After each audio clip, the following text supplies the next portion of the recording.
Бәлкім, сіз осы уақытқа дейін өзіңіз шынында қандай екеніңізді білмейсіз. Солай үлкен азапқа төзесіз. Мұны схемада сызып көрсетейік. Сізге бұл материал түсінікті ме?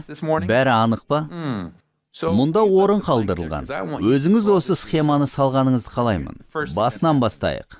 Бұл жара. Бәлкім бұл жара әдейі салынған. Біреу сіздің жаныңызға жара салуды қалады. Және оны жасады. Бәлкім бұл кездейсоқ болған шығар. Бірақ сол жара қайда? Жүректе. Мұнда жүректі салыңыз. Жара пайда болуымен сізде таңдау болады. Міне, бұл сіздің бақылауыңыздан тыс. Дұрыс па? Менің бақылауымнан тыс.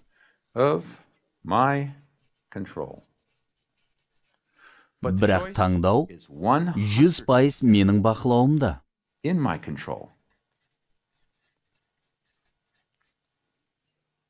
Мен бұл жарамен не істеймін? Менде екі вариант бар. Тіпті үштеу де емес. Бізге кейде көбірек бар сияқты. Бірақ шын мәнінде тек екеу ғана бар.